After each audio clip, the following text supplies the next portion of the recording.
noise, God, of, ma'am, I've got some news about your son. God, he looks good, doesn't he? So beautiful, I could cheer.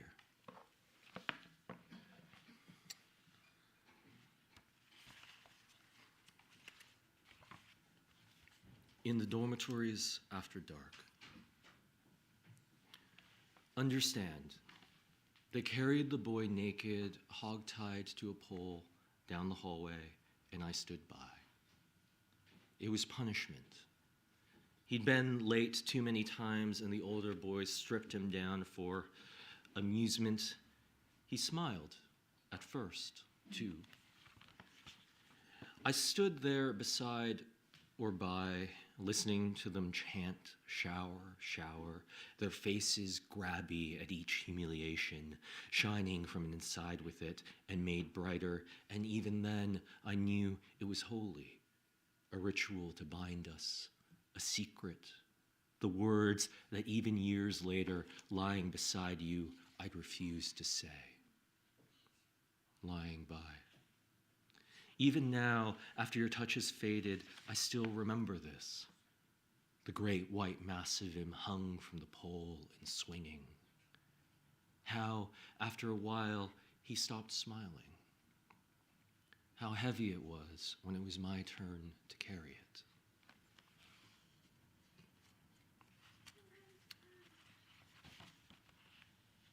Notes on the return after Megan Washington.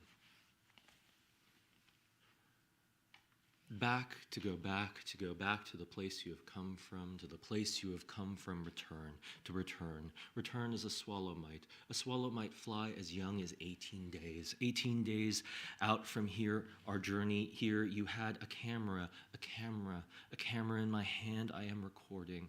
I am recording a man. He is being arrested. Being arrested, he has no hands, but he screams. He screams, get back. Get back to where you have come from. Where you have come from, there are more trees holding their nests above the sidewalk, my front door. My front door, once we found a fledgling that had fallen or been pushed out the door. My lover held it in her hand. She lined a shoebox with soft. She brought it limping to the shelter, but it died. It died across the island 6 miles as a swallow flies. The swallow flies 200 miles on a clear good day. On a clear good day, someone says to return to the place you have come from, the place you have come from, a beat fast and dying between two cupped hands.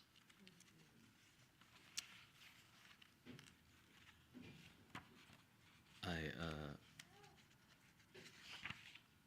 apologize in advance for this second to last poem because it mentions the death of a child, and I didn't realize there would be so many children here. Upon closer examination, it is not a scarf. Only the liquid crystal screen separates us, and I can rewind the video, so I do. Watch the man throw his 11-month-old girl off the roof over and over and over again. I saw it first streaming over my Facebook, a blip descending scream sandwiched between 10 facts about anxiety that I probably won't believe, and an ad for the diapers I do not yet know I want, the autoplays of Subarus and pain relief, a reminder that gravity, like fatherhood, is a neutral, irreversible force. Scrubbing the video backwards, here is what I see. The baby girl leaping up the lip of roof to her daddy's open hands, his soft hands undoing over and over and over again the weightless, ribboning noose. And this is the last poem in the book, and the last poem I'll read today. Thank you so much for your kind attention. Also, unrelatedly, this poem takes place on Venice Beach, so that's kind of cool. All that I couldn't make beautiful. The summer I turned 10, I took a job making medallions of the Virgin of Guadalupe to be cast into gold-leafed bronze that first was traced in green wax I'd paint into each edge, her wimpled head, the soft folds of her cloak. every place a bubble might stick, but I wasn't good at it, not at all. And peeling each out the rubber molds, I'd find holes out her mouth, her feet of roses. That summer, I wanted the accompanist, but I didn't know how. Do you understand? I did not know how I wanted her. There was a gap between my mouth and my mouth. At the factory, nailed to the wall, the sculpture of a woman nude. Legs spread, and one morning my boss ran his rough clay fingers up and down and up her thighs, flicking her plaster clit, laughing, the roller coaster of your life. That summer, I did not kiss the accompanist. I made golems out of the stolen scraps of clay. I plunged my hand into the vat of wax. I wanted so badly to be clean, each face of the Virgin, blameless and serene, a flaw in every one. Thank you.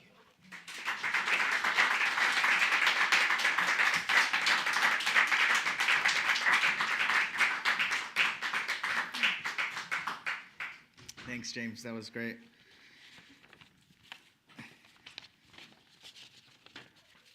That line, not even your death was yours, was, whoa, shook me.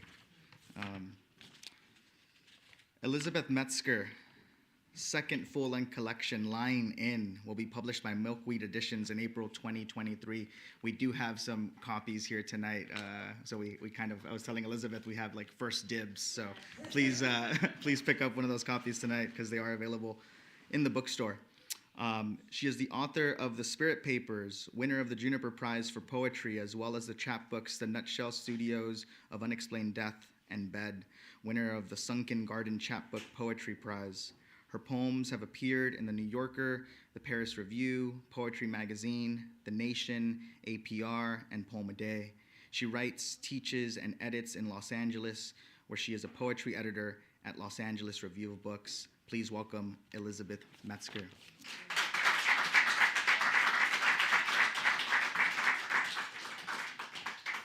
Thank you so much, Jimmy. And Yvonne, it's such a pleasure to read in this space, and to see the book for the first time in this space was really special. James, that was gorgeous, and I can't wait to hear Morgan and Diana and Julia. Congratulations. This is such an honor to celebrate your book tonight. I hope that I can bring the uncertainty of being a body from my poems to speak to yours tonight. I'm going to read from Lying In, though I wasn't prepared to see it in the flesh, so I'm going to read from the papers I printed out. This book was born from a high-risk pregnancy, and just the sort of grief and love and terror and intensity that did in coloring my entire experience of sort of becoming a parent.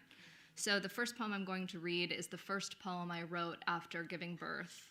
And in this, birth is very much an ending as much as a beginning. It's called One Exit, W-O-N, One Exit.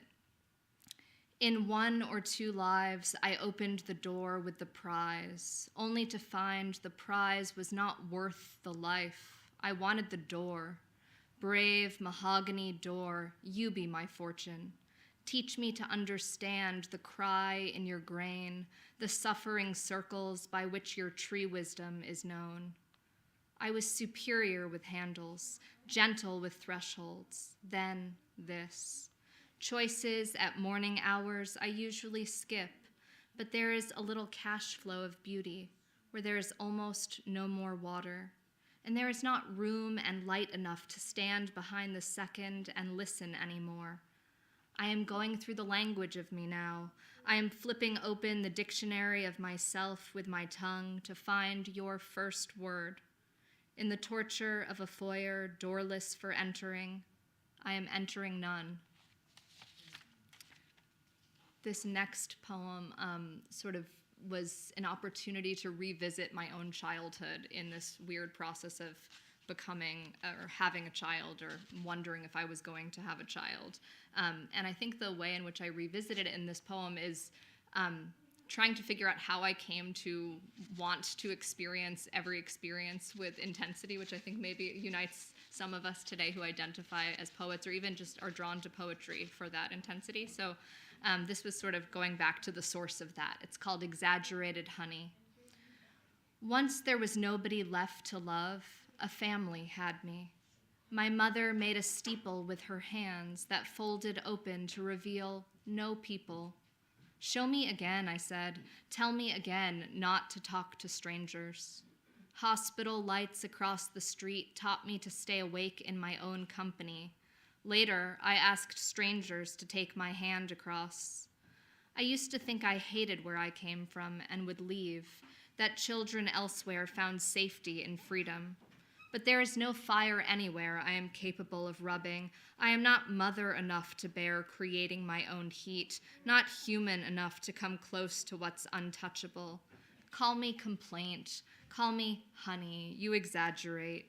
When my family laughs in the hallway, I laugh with my hair thrown back to the ground like I understand them, just to be answered. I take it as seriously as the dead or a bridge to nowhere. But what loss on earth would I honestly like to stay for? And life is no better, thank God. It also keeps us. This next poem is an homage to a creature that I'm terrified of and disgusted by, and maybe you share this fear, the roach. I first encountered them as a New Yorker, but I know they're here as well. And did you? Okay. This is perfect. Yes, welcome all of those roaches. This roach was encountered, or the one that provoked this poem, was encountered when I first had a newborn, so I'm glad that there's a little one here too. I feel like there's all this culture of, like, obviously fragility, but also sterilization around babies and what we're supposed to do with them. So to see my first roach going back to New York with a baby invited a lot of imagination. Roach. The quickness of living, the quickness of wanting to kill something. Forget dreams, they attack me, and I welcome their landings, as I'd welcome a gas mask filled with all our unsayable thoughts. Kiss me again without being asked, or asking if I still love. How to possess an exoskeleton, earth kitchen, shiny brown God's house, guts hollowed. I don't know what marriage means at 2 a.m. with 6 or 7 roaches vying for my mouth and other openings. If someone handed me a microscope, I might wake up. A microphone, I might stop and listen. If you're not breathing on your own by the middle of this lifetime, it isn't worth the privilege of lifting your feet. I made you. I make to lay myself out like a glue trap, safe. The exterminator says they are checking out the new smell of our baby in the holy sliver where our bodies don't touch. I don't think he would hurt them now that he understands them. I don't think you would hurt me, though I've killed you many times either. And then this next poem, second to last poem, is sort of in the post-Valentine spirit, I guess. It's a love poem of coming back to love with a partner after you share this new love for a child, which is obviously before language and beyond language. And so just recognizing the limits of love in language. On a clear night, I have broken our heart again. I have made the animal noise the animal. You know I make up what I don't know. I used to think that was resilience. If I could speak with an earlier you, I would say, have I told you what will happen to us? And you would laugh, trusting I knew. All I would have to do is read, really read in front of you. Do you see my relationship to my face? I wish to pull myself out of it. Of course I can't, but I love wishing. No matter how much I tell you, there is as much I cannot tell you. And the last poem I'll read is a new poem. It's called For My Parents, and I think parents are our first, can be, and in many complicated ways, can be a first sort of comfort, the love between them is sort of a first model or first comfort, and it's also incredibly uncomfortable and unsettling to imagine that love. So I think after writing so much about pregnancy and becoming a parent, I couldn't help but revisit the idea of being conceived. So I hope that in this poem you will feel that comfort and extreme discomfort at the same time. For my parents, make the house leaves, make the windows impenetrable.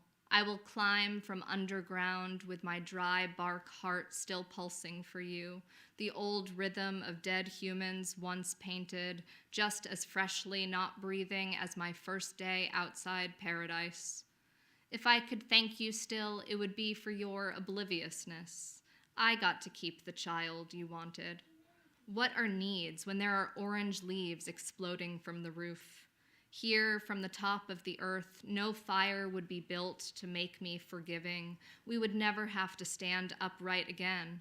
4 knees, 4 hands, bellies hanging with branches, make the love that never had room for me. Then stay alive, the remote between you, blinking. Thank you so much.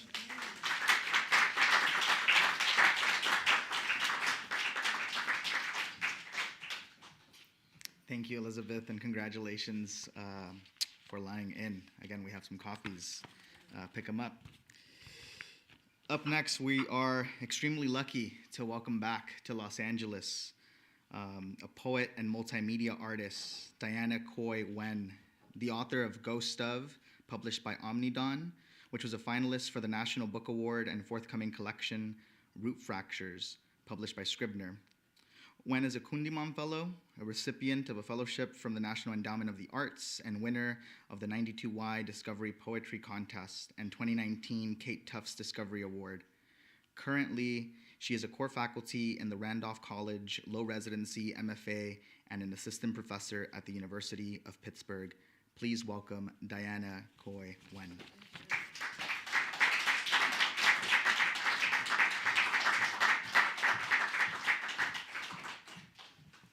Thanks, Jimmy.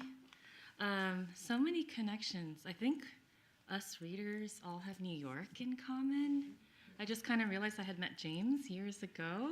I feel like I'm meeting you again because I read your book before I remembered that I had met you. Anyway, hi. Thanks for spending time here. I love that there's kids and babies and poems. Thank you also to Genesis for the reception. And I forgot that I didn't meet the person doing the tech, but thank you. The lighting, so nice. No small feat for sure. Okay. I don't know what I was going to say, but just so happy to celebrate you, Julia. You know, it's been years, and wow, what a wild time. Like, just life, grad school, pursuit of poetry. I was telling Morgan, I was like, Morgan, we met over email years ago when I really needed money, and I sent a poem into Amazon, and you took it, and I got $200, and I, could pay my bill that month. Yes, anyway, poet life is real. Okay. You didn't come here to tell you all these stories. Okay, just gonna read 4 poems. Julia and I were in thesis workshop together many a moon ago, and I recently revised a poem for my thesis manuscript, which had gone to the, closet somewhere. Anyway, so I'll just open tonight with that. Sulky, weaning, young. Finding her hide, we trailed fingers down, then against grains of fur thrusting shoulders into its waxy skin. This is how she found us. The past draped about us like a cloak, hands separating peach halves from a core. Her form in the sound, a pandan leaf peeking through milk. The only seals in Vietnam, American men with green faces.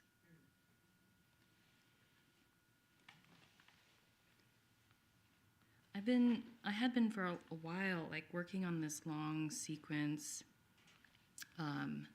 called Doi Moi, which is a kind of term that you can look up on Wikipedia that refers to a period of economic reform in Vietnam, kind of unofficially in the late 70s and more officially in the early 80s.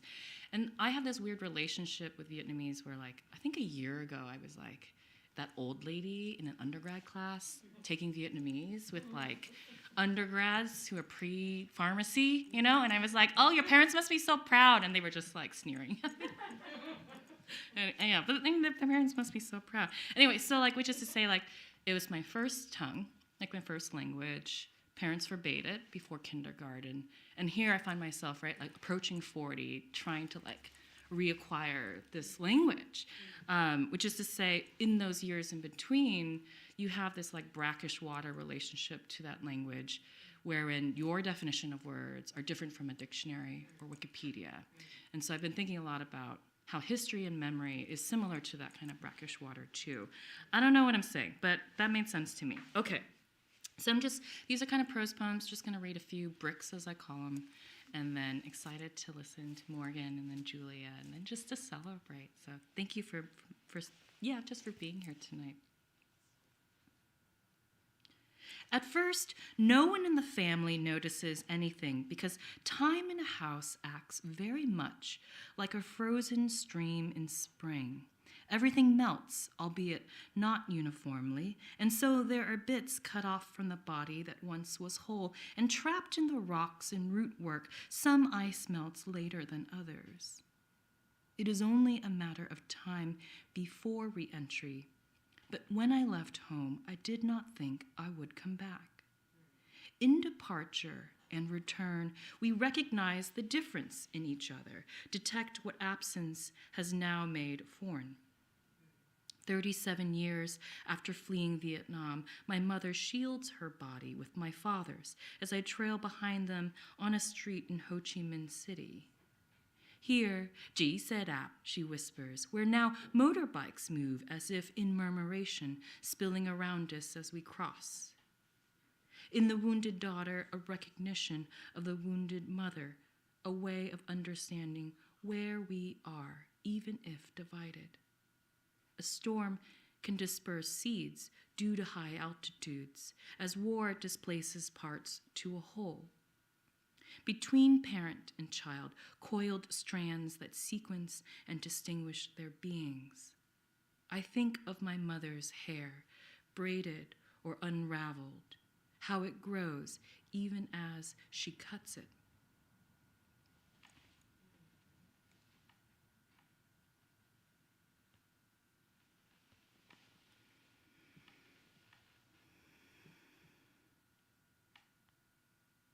And so, generations in a family pass and are like one regenerating organism. Whether schizophrenia manifested in Baco before the American War or in my cousin in America amid its latest interventions, I can still remember the sound when we were all alive, the echo of Jammeh's voices down the open halls of the elementary school in summer, my siblings and I shouting out as we pedaled harder to catch up as evening descended in a quiet layer of dust, the hum of all our spokes whirring in the dark. I haven't forgotten what a body looks like as it cycles so far that I can only make it out by the sounds that travel back to me. All cheerful memories are like a single one, quickly forgotten in times of danger. A photograph can jolt one back to a position the body hasn't worn in decades. In old pictures, a girl whose posture I know as mine, except the year is 1964. Behind her, a portrait of her mother's family. And here I find my brother again. If the escape route is long enough, it leads you back to where it first opened. Yeah, it's so weird to be like, I live in Los Angeles, but it's like this also liminal space because, I don't know, maybe foolishly I thought my parents want to be close to their grandchild, their only grandchild. And yet, okay, I moved here like because I had leave, right? Okay. And like they don't like really want to come see her. And I was talking to my therapist and I realized like it's because we've created these boundaries to like be safe. Like, so we don't hurt each other. Yeah. But I'm also like, we could all die anytime. So like, touch the baby, you know? So my therapist was like, just go over and don't even announce yourself. And I was like, I don't know. I can't get there yet, you know? So that's where I'm at, you know? Like, I'm going to push it each week. Okay, I don't know why I just shared that, but I'm just thinking about, like, what babies evoke and how they transform not just our bodies and our relationship with our partners and, like, how that love changes, but also, like, with family. Also, they don't give a shit about me anymore. It's great. No more fighting.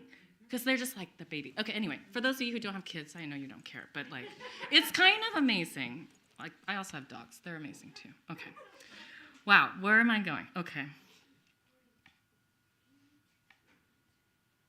The longer they remained hiding by the coast, the sooner no one would know where they were any longer, or if they were. Underground, where everything is concealed. But why? And her 5 daughters learned to discern each other's rustlings. An unseen hand lifting black chopsticks, rice against a lip, grain by grain, the grain of one sister's whisper disappearing into another. They name each object and each other, mẹ, cơm, đũa, nước. But in such darkness, words can stand for so much more. A tether that threads them through to daylight, hands clasped between each body like beads nestled between tight knots.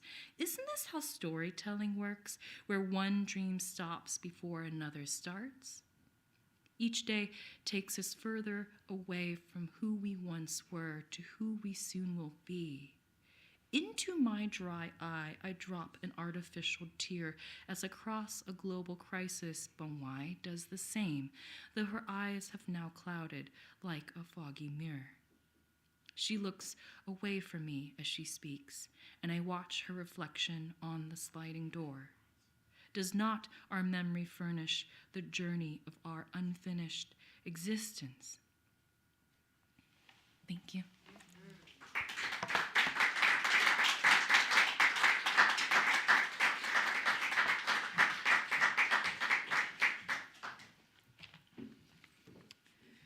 Thank you so much for that, Diana. It was really a pleasure to have you here with us tonight.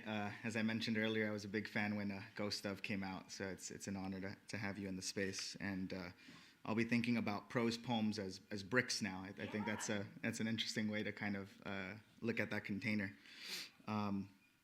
Up next, we have Morgan Parker, the author of Who Put This Song On, a young adult novel, and the poetry collections Other People's Comfort Keeps Me Up at Night.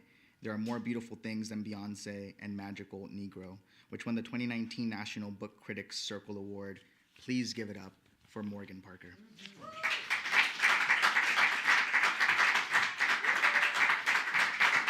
Thanks, Jimmy. Thank you all for being here. Oh, the claps are comforting me.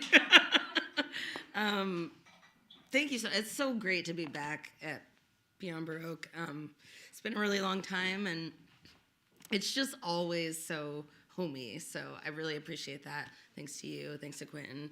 And thank you so much to Julia for inviting me tonight. This is really excellent. These readings have been really stellar, so I'm just like still in them. So sorry. Thank you all. It's really spectacular to read with you guys. I'm gonna read from. So my first book is also my most recent release because it's a reissue, which is like something that someone who's 35 shouldn't have, but whatever. So it's been very weird reading from it. Some of these poems I wrote legitimately in college when I was like 20. So it's a little bit weird now reading them as if they represent me. But that's how it goes when you print something. So I'm going to read some poems from this one, and then I'd like to read, I think, the last poem from Magical Negro is my most recent release. Rest stop, Fresno County line, January. The rain is sudden and hard. I am writing this after sunset. I am resolving to stick to my own kind. I wish you unkeepable resolutions. I wish you difficulties in bed with older women. Tomorrow, I must check on the shoreline, make sure blueness has not moved. I lost balances and ceremonies in the cold. They were swept up with leaves from the pavement. I am writing this with half letters.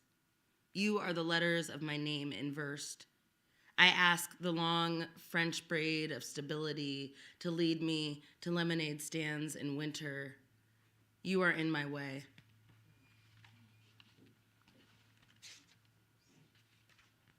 On getting one's groove back. Touching you on the shoulder is the most honest I've been all week. Desire, round and troubling, fits softly under skin. I write 1.5 on a chalkboard, meaning, for example, a man I love is in the room, but he is not touching me. If I moan louder, will it encourage you? Do you understand how the ocean contains like a box? Last night, M planned to stop drinking for a while because he is getting fat, and also because of the pills. He sees symbolism in his ex-boyfriend, carries genes of the divine. Even Don wants to move on. It's because of 9/11 that he's so goddamn political. He cries on my left sleeve about his uncle, the altered emotional psyche of our generation. Says it isn't just the beer. This morning, I feel my head getting screwed back on, blood more solid. I need to be touched while the dogs twitch and snore, wishing for something drastic, sweet, and full of color. No one hears when I am spoken. So this is the last poem and the titicular poem. Other people's comfort keeps me up at night. Today, darling, I am rising from the lavender bathtub of self-loathing. I don't take drugs to shut up. I take off my pants when I get home, and I stay there. Red cup full of cigarettes from heaven, ghosts of all my friends between my toes. I imagine them pouring vodka all over each other, wearing glitter. The vision is closing in like a tight dress. Meanwhile, the moon fills gray-green. The shops in the village are leaking bodies. Spilt oil rolls over cash like hands. Some glorious bullshit. What bothers me is the weight of clouds under your fire escape.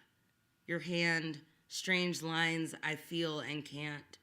One shared breath of all the bulldogs in the park, how I don't notice an inch below something wriggling in dark warmth, as if love or hunger never counted, and I was never meant to last. The nervous breakdown doesn't end. It was only sleeping.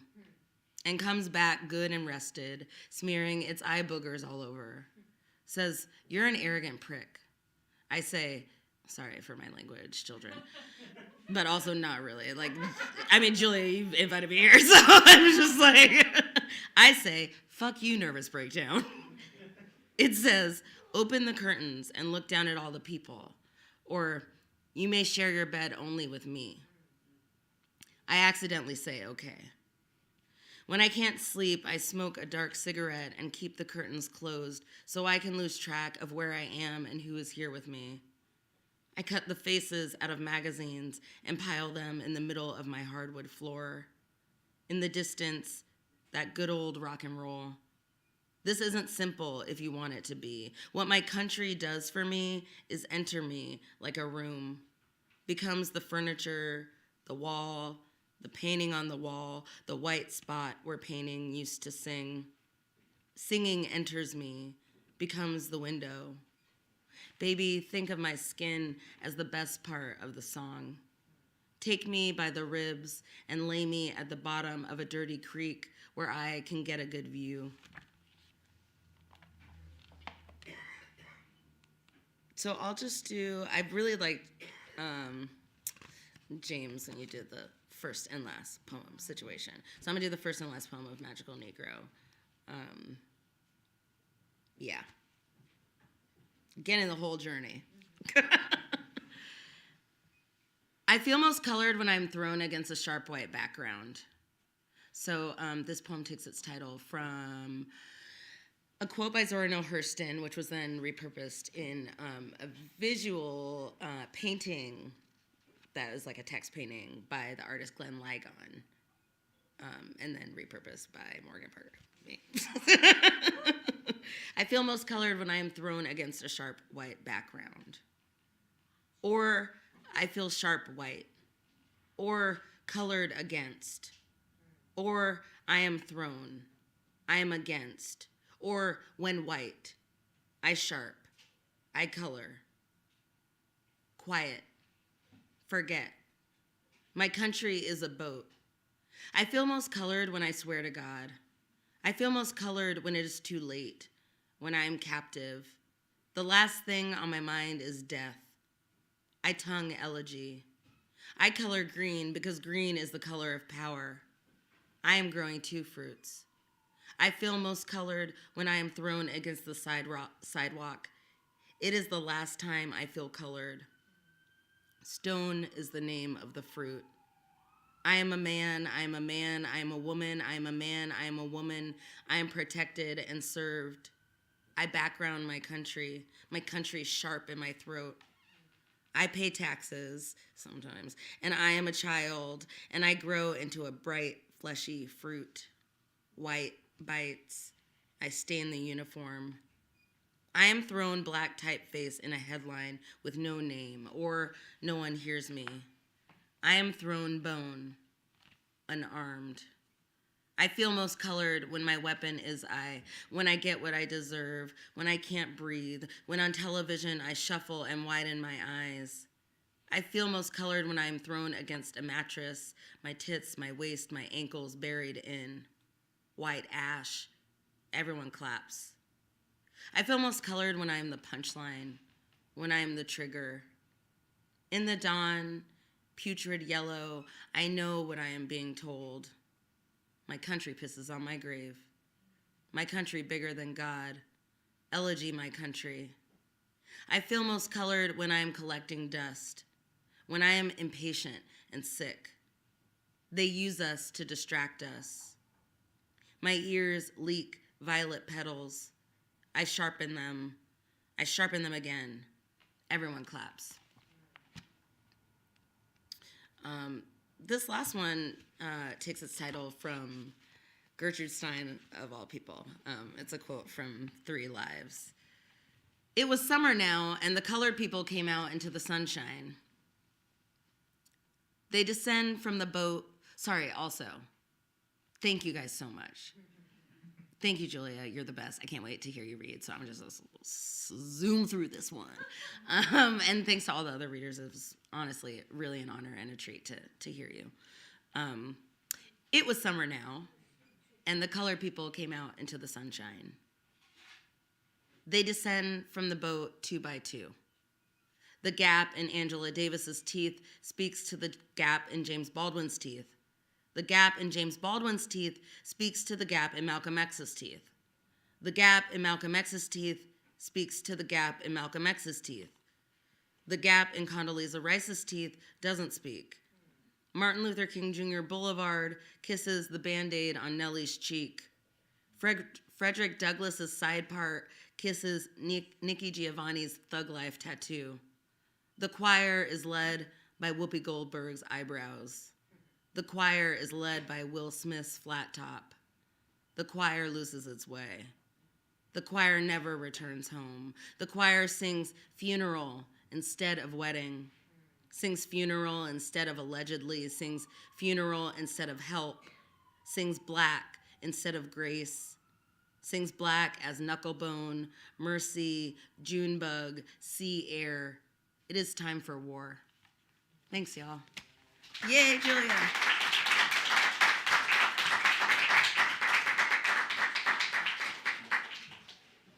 Thank you so much, Morgan. That was really fantastic. Los Angeles is really lucky to have you these days. Julia, We've been planning this for a long time, and I'm so excited that we finally get to celebrate you tonight and the certain body as well. So congratulations for all of that. So lastly, we do have Julia Guez, who is a writer and translator based in the city of New York. The Certain Body is her second collection of poetry, written while she was recovering from COVID in the spring of 2020.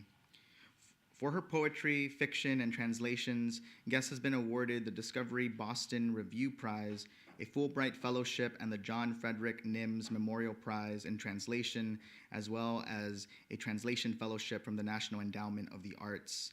She holds degrees from Rice and Columbia. For the last decade, Guez has worked with Teach for America New York. She teaches creative writing at NYU and Rutgers. Please, a warm Los Angeles welcome to Julia Guez.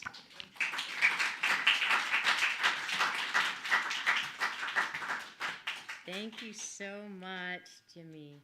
Thank you, Quentin and Yvonne, for making all this happen. Thank you all for being here to listen to some of my favorite writers who are some of my favorite readers of poetry as well. It's been so good to be in Los Angeles, and particularly sweet to be at Beyond Baroque for the first time, but not the last. I'm going to read from this new book, and I feel like I have to read the first and last poem.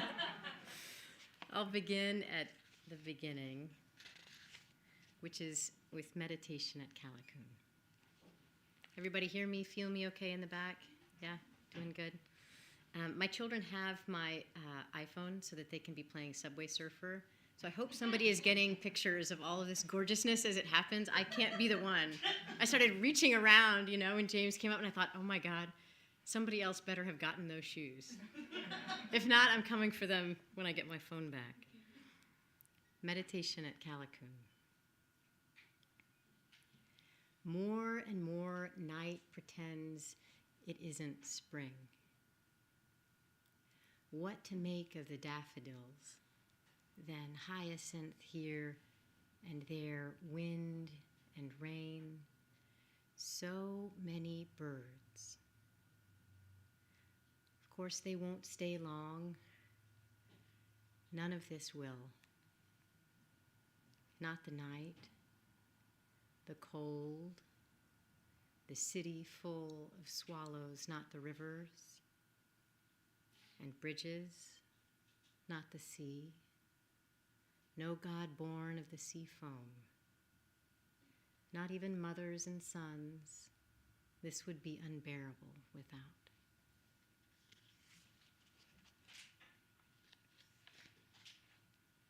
There's a still life with insufficient iCloud storage, which is probably a message popping up on the phone in the back of this room. And another one called As We Consider Another Child. But if you hear the infant in the back of this reading, you know where we landed there, so I feel like I'm just going to skip over that. Still life with SARS-CoV-2. And then what? And then what? What then?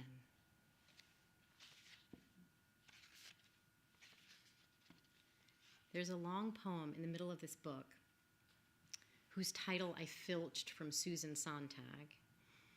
And she wrote a book, it's a strange book actually, one of two about illness, called Illness and Its Metaphors.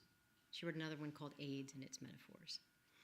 And in it she said, illness is the night side of life, a more onerous citizenship.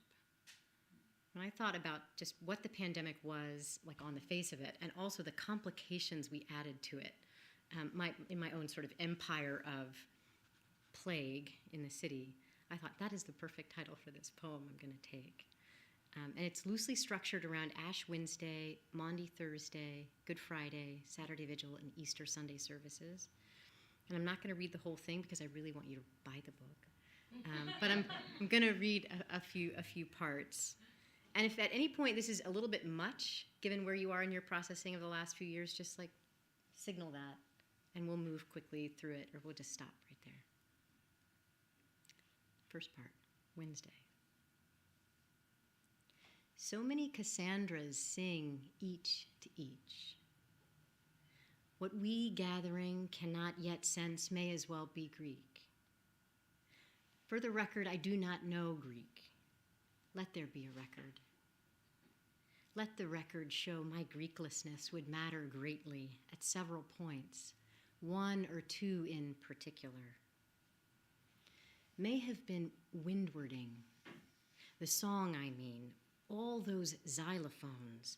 Windwarding now to know the music was both knowable and known then when I was standing next to you in the last pew, with our coats still on because it was cold, and we would still have been hurrying to certain offices after. I will think of you often, performing these frail rites to bend the centrifugal back some. I am afraid this will be one convalescence after another, lilacs on every sill, profusely sad, knowing they too spread and spread. Not unlike the bells, ever widening rings of all kinds, and the terrible swing of the censer. Sirens on the other side of this psalm, whose linens are loud with cries, and are become our Italy's. The last few times I've read that poem, I do want to revise the end, but I'm not going to tell you until after how. This next one is called Thursday, and it's based on the sexiest church service in the entire liturgy, which is Maundy Thursday. And you may not have any desire or reason, and I totally understand that, to walk into any kind of church, but if you see people there washing one another's feet, that's this service. And for some reason, that's exactly where I went. The last church service I went to in the city of New York before everything shut down was Ash Wednesday. Thousands of us, late February in 2020. None of us in masks, none of us knowing anything about anything at all. Really probably shouldn't have been gathering. It's not where I got sick, but I'm sure. I know, so much touching, you know?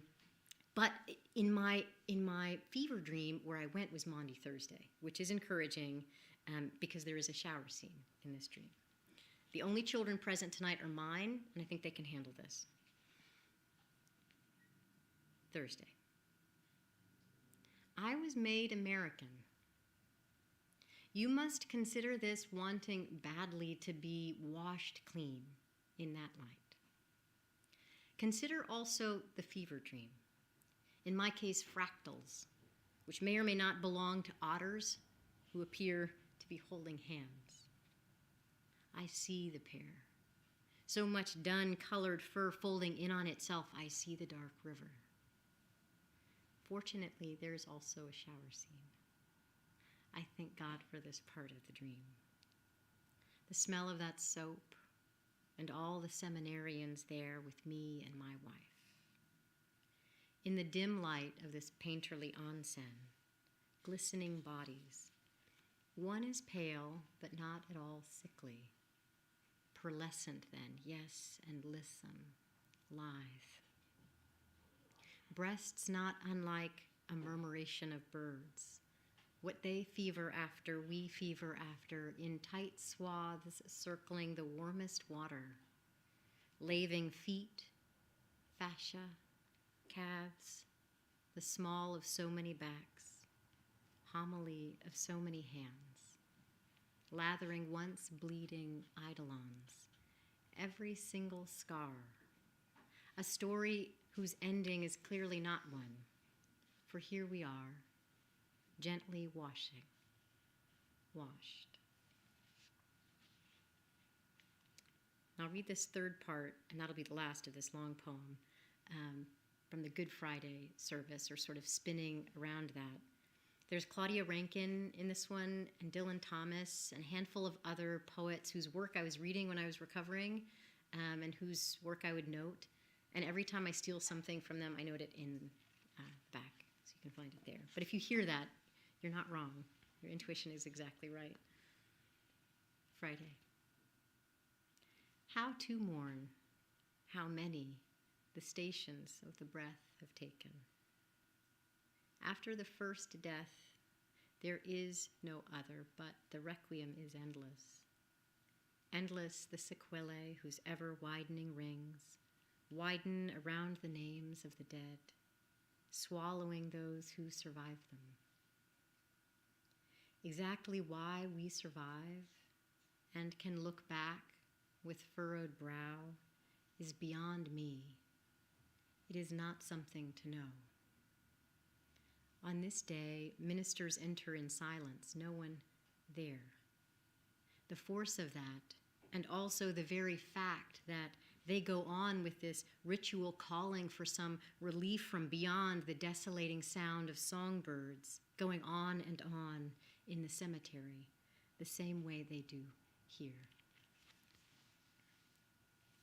Okay, I'm going to move from the space of elegy to the space of odes. I have to go deep in the book to do that, but there are tendernesses throughout. There are these mercies, thank goodness. Getting really sick with COVID and taking my sweet-ass time getting over it was very humbling. But there were many gifts along the way, and one of them is that I know how to celebrate like I never knew before, especially when I get to birthdays or half birthdays or Wednesday. I was even glad to be on a red eye coming from New York to Los Angeles. So, these are gifts. I hit my 40th birthday, and we were in Costa Rica traveling, and got some quiet, got a moment to unwind. My sweet wife, who's here and was holding everything together for many months. There's my son Landon waving. Hayes is in the back, but he's in a trance because he's on the phone. We got to this birthday, and we were just very present to the fact this massive tree in the yard was dropping these flowers that seemed to fall in a kind of slow motion. And, I knew better than to just stop everything. I knew better than to not stop everything, to take some notes down. And these are those notes. So this is called 40. I'll end here with lots of gratitude for you being here tonight. Thank you for that. And yeah, let's raise a glass together outside. Take a picture of James's shoes. A special thanks to James and to Elizabeth and to Diana and Morgan. It's such a treat to know your work and then to hear you bring it so generously with you everywhere you go. It's literally sacred. One ear was just all on you, and one ear was like, I have to talk to my kids and tell them this is like a prayer. They have to be quiet during this kind of presentation. Absolutely gorgeous. I'm really grateful to you for being here. 40. All the purple flowers, the way they fall, white and purple falling. See how they turn their skirts, turning their white and purple skirts, so that at least they fall slowly, make no sound, beginning soon to yellow, then brown. Thank you.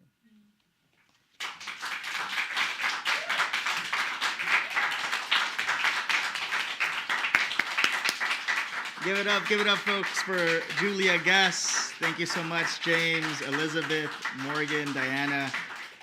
Please stick around. Let's continue celebrating. We have books in the bookstore, and talk to Genesis. Be a member today if you're not already. Thanks for being here, folks. Good night.